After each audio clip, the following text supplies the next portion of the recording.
So this is my investment relationship tracker.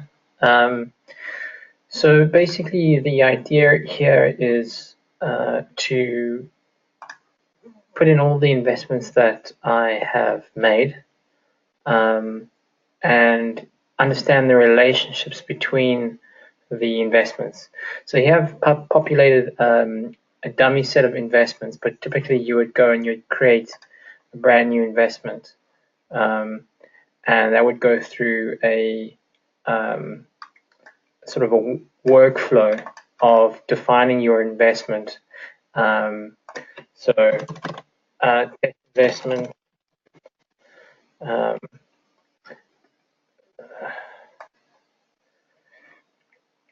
and basically when you create an investment, you can assign specific influence factors, groupings for your investments, and risks that your investments have or susceptible to, and regions in which your investments are influenced by. So here's an example where this specific investment it should be a investment called Vanguard Life Strategy Equity 80%. Is an investment tracker which does X, Y, Z. So what's quite interesting is when I created this sample investment, it created a whole bunch of influence factors that you can create yourself. For example, here are the predefined ones, which are travel, utilities, communications, and things like that. So you can create the sort of factors that you believe influence this investment, and you can associate them with this investment, create new ones, and things like that. So these have just been by random assigned to this investment. This investment has also been grouped into some groups that are pre-made. So this investment is part of a tactical group. It's also part of it's a shares, and these are the influence factors. There are some risks that this share has. Competition and direct dismissal are two types of risks, so you can define your own risks if you wanted to.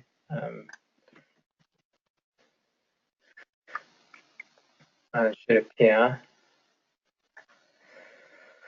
Own risk. But what's very interesting is so you one of the things is you can define various factors, and you can see how many of your investments are linked to the same influence factors. So if there's an influence factor, for example, IT or this IT and hardware services, which is a factor.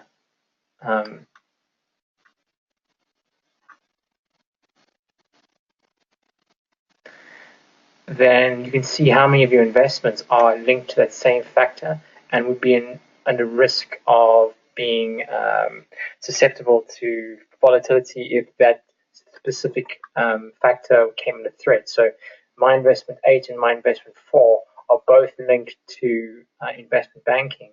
So and also they seem to be linked to a whole bunch of other factors too. So you can see which of your investments are share the same factors and therefore the same risks, or the same, if one risk is, or one factor is causing problems, it'll probably cause other problems for other investments, so it links to the same factor. Same with regions. So these are the regions that your factors are shared with. So for example, you can visually see this investment here. For example, investment 8 is shared with a whole bunch of other, more importantly, I suppose, is Japan. For example, you've got quite a few investments that are linked to Japan, and you can see them. And that's basically what this is trying to do. And the same sort of concepts is with groups. If you group some of your investments together, all your investments together, you can see which investments share the same groups. Hybrid investments, you can see that investment 6, 2, 8, 9, and the Vanguard plus and my investment 5 are all linked to hybrid investments. So you can see how many of the groups are shared across your investment. And that's basically what I want to be able to do, is to keep a hold of what I've invested in, define the risks and the factors that influence these investments that I have, put my investments in groups, and see how many of my other investments also overlap, so I can see how many would be affected by changes in shared factors or risks, or even regions, for example. So, for example, this UK all companies region, for example, these are all the investments that I have that are also all in the same region. This is just a test, but that's basically, I guess the interesting thing, I suppose, is we have this graph which has been generated using a combination of D3 and an internal API, which generates the graph data in JSON format that allows us to draw that graph. And this graph data is coming directly from an interface that's exposing the database. So in a nutshell, that is how far I've got in creating a investment tracker, which allows you to see the relationship between your investments and the things that influence it.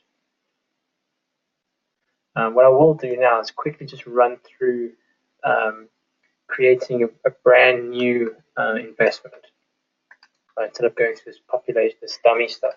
So I'm going to have an investment which is going to called Revlon Incorporates company. So this is a cosmetics company. I'll probably put more details about what the description of this investment is, why this investment is valuable, what makes this investment particularly interesting and valuable. It invests in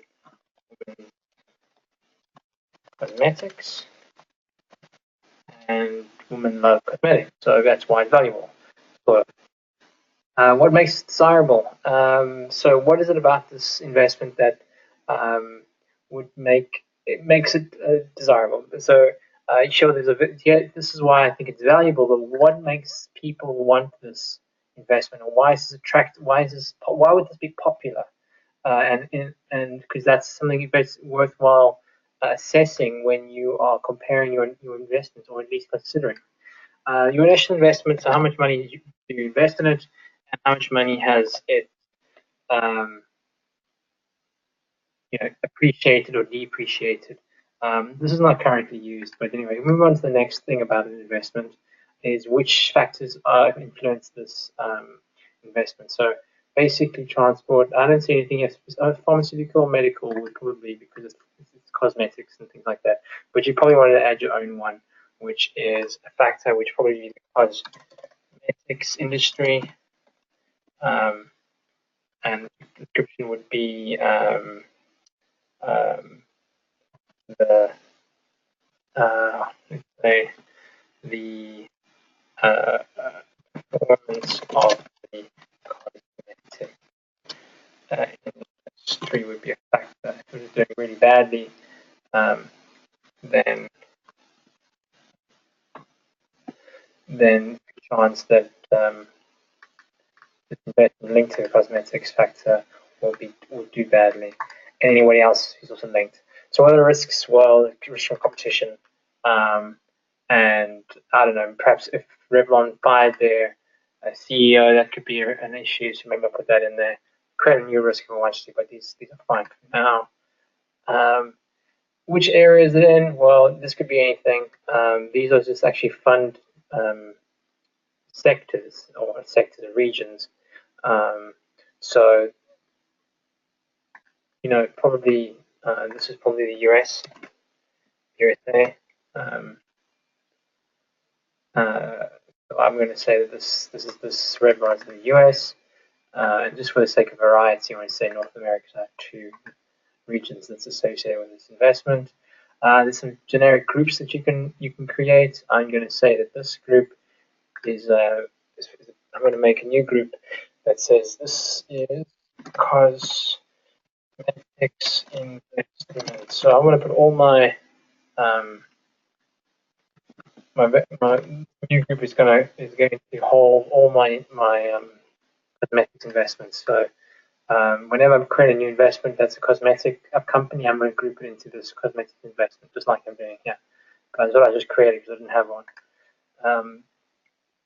And then they're going to go and create that investment. So that investment is now being created, and there it is, Revlon USA. Okay, we've got a whole bunch of factors that influence it. Here is the view of it. So we've got basically this investment is influenced by something called the cosmetics industry. It might be, just thinking about it now, cosmetics could be if the materials are organic or something like that, or I don't know, grown in the rainforest or something like that, then perhaps the weather would be a new factor that might influence this.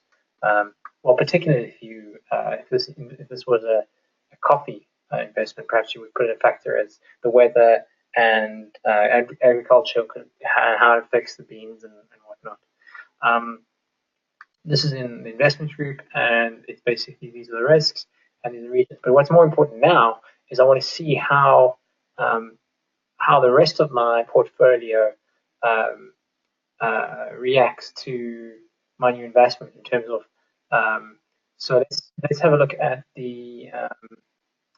So we've got cosmetics, direct dismissal. So if we look at all the risks, okay, and we know direct dismissal is actually, there are actually 11 of my investments who also have direct dismissal, Revlon being one of them. But I want to see that in action. I can actually see that the direct dismissal affects quite a few of my investments, and one of them being Revlon in the middle there. So that's quite an interesting thing. So direct dismissal impacts a large portion of my investments. But interestingly enough, fashion affects only 3, of which Revlon is not one of them. Now so what I really want to do is fashion is probably quite a factor for Revlon. So if I go to Revlon, I would like to add that factor so that it comes through. Yeah, so that gives you a good idea of how many of your investments are linked, have the same risks. 5 have risk to do with competition. 3 are in fashion, and by group, you can see how many are by group. So this is the overview of my investment tracker. Most of the entities are stored in a graph database called Neo4j, which is a graph database which allows you to track relationships between entities. The front end is mostly Bootstrap. I've used the in-place editing component called Editable that allows you to change